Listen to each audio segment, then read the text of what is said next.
Good afternoon. This is the International Arbitrage on the 23rd of December, and today we're talking about CRS. The CRS system, which as we all know is the Automatic Information Exchange System. And the reason this is coming up is because in February 2024, the U.S. Corporate Transparency Act is going to get underway.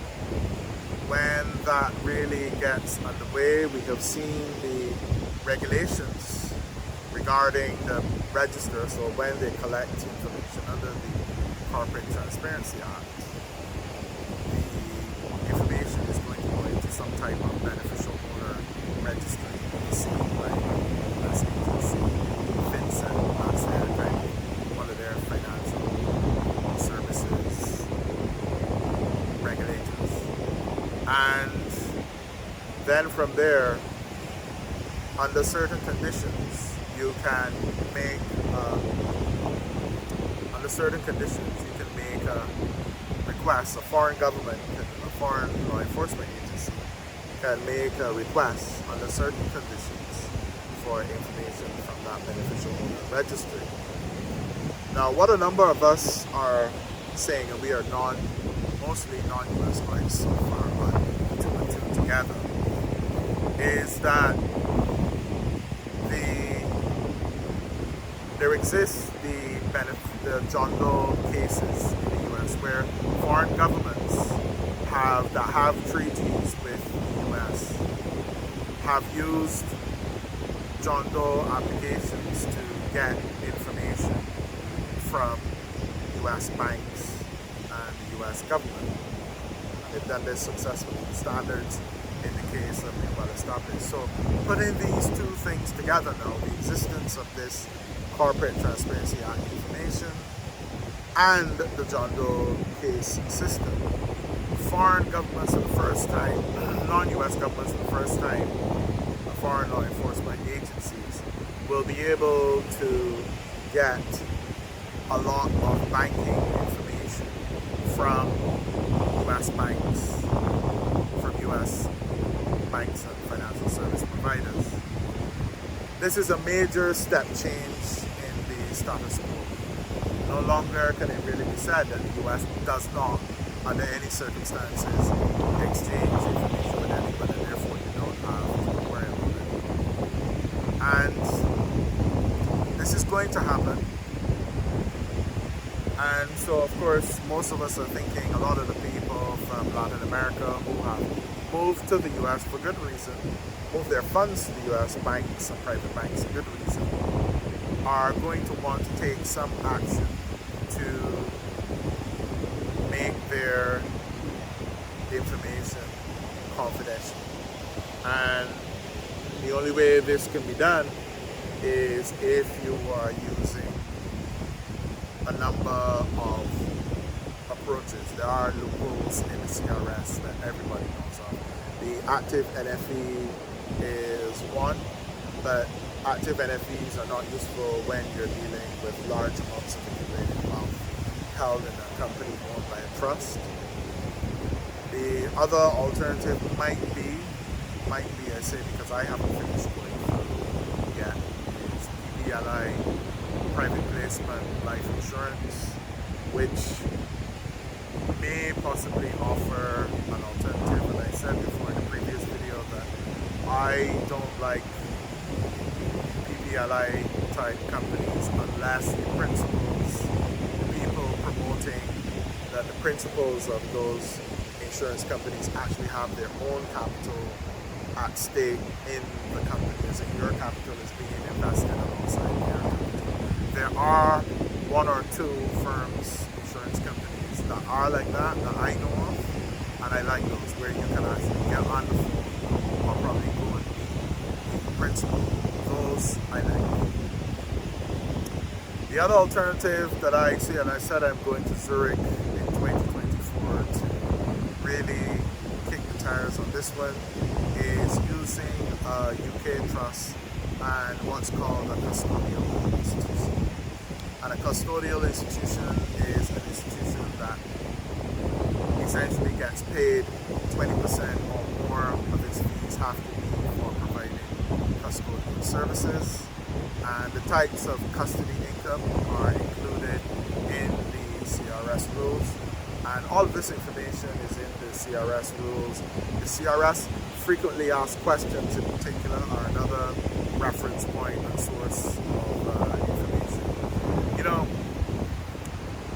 I know what I'm going to do is talk a little bit about CRS, and what I'm finding is that it's very difficult for the types of structures that kind of work to help you with, you know, CRS and to maintain confidentiality. A lot of the structures are truly cross-border. The arrangements are, as in they involve multiple jurisdictions. You could have a trust in the UK, the right type of trust in the UK. You could have an underlying company holding the investment in Barbados, but the bank could be a US private bank. The fund manager could be a US fund manager, or it could be a fund manager in Ireland or somewhere in the Caribbean.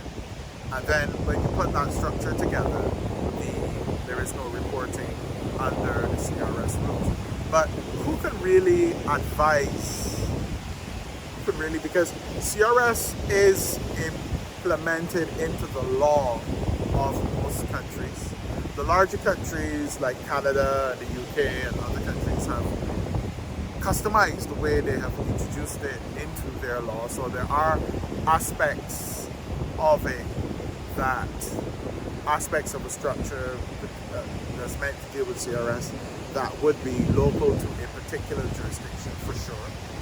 But the reality is no one lawyer in any particular jurisdiction can really credibly advise on all jurisdictions and all aspects of such arrangements.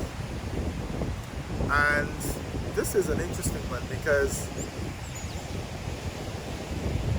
it's interesting because not for the first time, but I used to be aware of a lot of international tax advisors like this. Like 15 years ago, we used to get a lot of guys like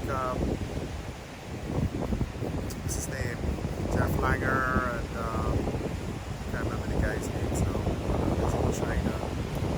These guys, Larry Lipcher, and these types of guys, very, very international people. They work across multiple jurisdictions doing consultancy and structures and what have you. And, you know, the fact that they're US CPAs or calling or qualified in one particular jurisdiction was neither here nor there. They had truly international cross-border experience and expertise. And it seems that we're very much headed back to that. You know, because if you were, you know, if you may be using a UK trust, a Barbados company, a US private bank, and a Bahamas fund manager or Bermuda fund manager, you're fooling yourself if you hire a UK lawyer to advise you on that. It's not, you know, the opinion is not going to be worth the investment, because there are any number of practical issues in any jurisdiction that can arise. So, especially for international SMEs and families who are operators, and you know, we're not talking about the families that have 150, 200 million. We're talking about the families that are doing more than 10 million. You can't afford to pay. You shouldn't pay 5-6 lawyers for opinions, or you shouldn't accept, or you shouldn't pay for one opinion which claims to address multiple legal jurisdictions. I think it's going to make sense to simply go with experts, those who are knowledgeable. It's a commercial choice. So this is what I think is going to happen. I think we're going to get the age of the truly international multiple jurisdiction tax advisor is coming back, because of the ways that, you know, each jurisdiction has its own, you know, Bermuda fund managers have their strengths, UK trust law has its strength, Canadian trust law has its strength, you might want to even use US trust law has its strength, then you might want to use Barbados for one reason or another as opposed to BVI or Cayman. They of course have their strengths as well. So there are multiple jurisdictions.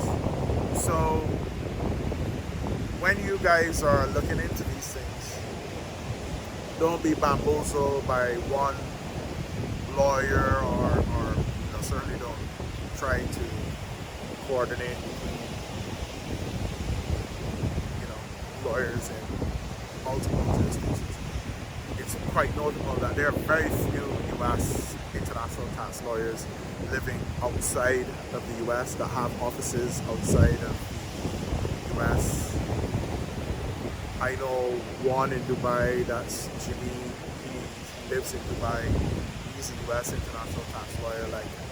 He's great because he lives in Dubai. He's very international, so that's a good option.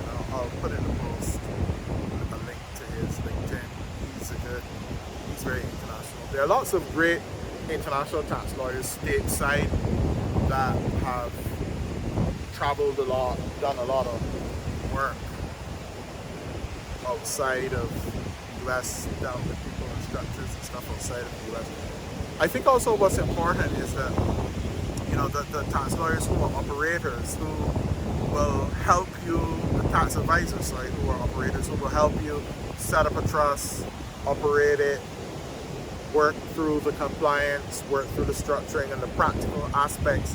I think this is going to rise again because it's no longer it's definitely not about just tax opinions on papers and deep legal interpretations. I mean, that stuff more applies to large multinational corporations and those doing sophisticated structured finance and things like that. That's the remit of large corporations, not of international families starting out in Colombia, banking and operating out of Miami, but serving an international clientele, raising money in the US, raising money internationally, doing something in Canada.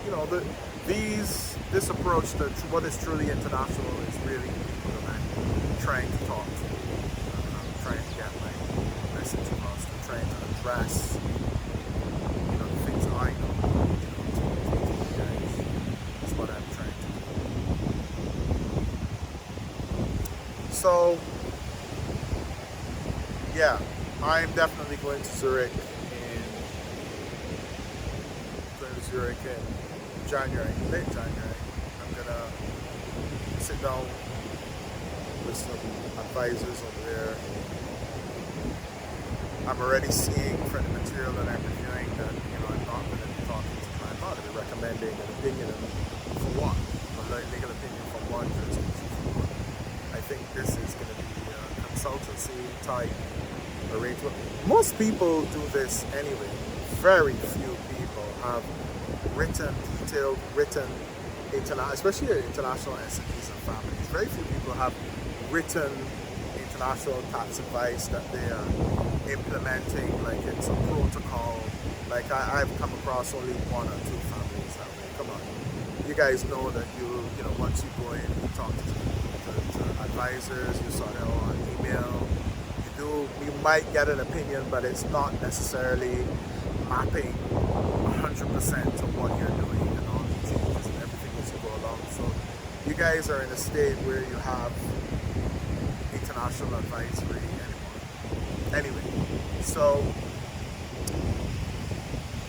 yeah, that's it for now, guys. International tax advisors are back, and truly cross-border international structures involving multiple jurisdictions. Legal analysis will be required if people are going to carve out confidentiality and privacy and be compliant. And that's another underlying factor. Please, guys, you have to be tax compliant at home. There are ways to declare the income that you earn. Of course, you can minimize that income and then you declare it, and away you go. And you can maintain your confidentiality from the government at home, but you must be compliant in the jurisdiction that you're in. So I'll run some discussion on that.